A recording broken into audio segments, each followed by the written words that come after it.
আজ বোনের বাড়ি নেমন্তন্ন, দুপুরে প্রসাদ ওখানেই পাবো। রাধে রাধে বন্ধুরা, কেমন আছো সবাই? আশা করি সবাই ভালো আছো, সুস্থ আছো। একটা নতুন ব্লগ তোমাদের সাথে শেয়ার করছি।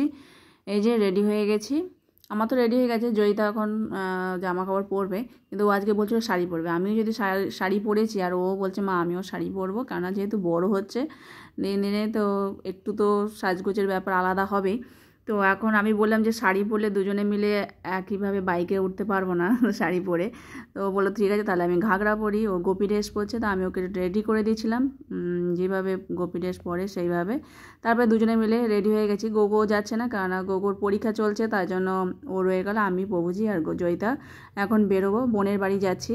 তো দুপুরে প্রসাদ দোকানেই পাওয়া আছে, সকালে টিফিন পাওয়া হয়ে গেছে। তো এই যে গাড়িতে উঠে পড়ছে। শাড়ি পরলে কিন্তু দুজনে একসাথে এক সাইডে বসা যায় না, তো সেই জন্য ও ঘাগরা পরলো। তো এখন চলে এসেছি, আর এসে এখন বসে আছি। আর ওর ছোট মেয়ে আমার সাথে গল্প করছে সারাক্ষণ। এই যে ওর মেয়েটা, আর দুটো মেয়ে আছে, একটা বড় একটা ছোট। আর এই যে ছোটটা আমার কাছে বসে আছে, সারাক্ষণ ধরে গল্প করছে।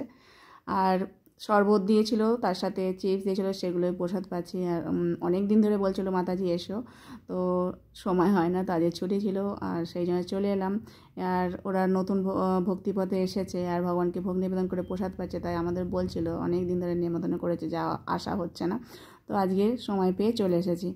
আর এই যে ওর সিংহাসনটা দেখো, ছোট্ট একটা গোপালও আছে, আর সুন্দর করে সাজিয়েছে। আমাকে দেখাচ্ছিল ওর মেয়ে, সব কিছু গুছিয়ে গেছে। আর এদিকে জয়িতা আর ওই যে বড় মেয়ের সাথে এখন ড্রয়িং করছে। ওদের দুজনে একসাথে ম্যাচ হয়ে গেছে, তাই ওরা বসে আছে। কিন্তু পুচকেটার আর ছোট কেউ নেই, ও তাই এদিক ওদিক ঘোরাঘুরি করছে। আমি মাতাজির সাথে কথা বলছিলাম, ও আমার থেকে ছোট। তো আধ্যাত্মিক জগতে ওরা নবীন ভক্তিপথে এসেছে ফুল ফ্যামিলি মিলে, এবং ভগবানকে ভোগ নিবেদন করে প্রসাদও পাচ্ছে, সেই সবই গল্প হচ্ছিল। আর আমাকে অনেকদিন ধরেই বলছিল।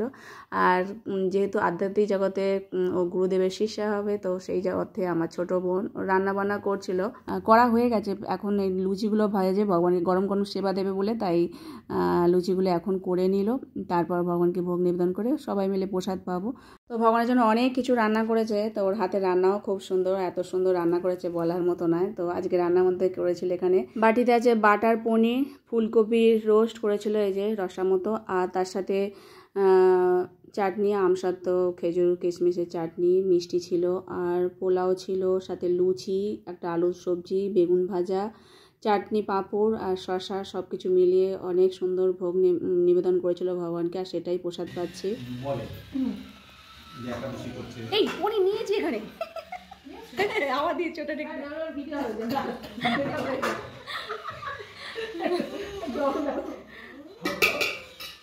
কি হলো বলো? খাইয়ে দিতে হবে?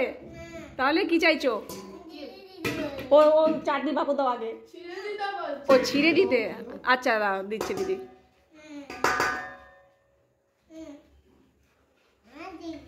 ও দিদি,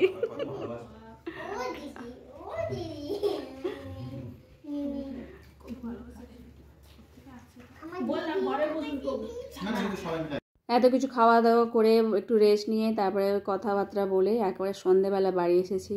আর রাত্রিবেলা আমাদের তেমন খিদেই হয়নি, এত খাওয়া দাওয়া হয়েছে। তারপর তো গোগো আসেনি বলে ওর জন্য আবার অনেক প্রসাদ বানিয়ে দিয়ে পাঠিয়ে দিয়েছে। আর আমরা সেই এসেছি 6:30টার সময় বাড়িতে। তারপর সন্ধ্যা আরতি করে গোগোকে বললাম প্রসাদ পেয়ে নিতে, এখন 7টা বাজে। গোগোরও খুব ভালো লেগেছে, খুব সুন্দর প্রসাদ তো পেয়েছে। আর তাছাড়াও এতগুলো খেতে পারবে না বললো যে তাহলে আমি একটুখানি বোনের জন্য রেখে দিই, ও রেখে দিয়েছিল। আর আজকের মতো ভিডিও এখানে শেষ করছি। রাধে রাধে।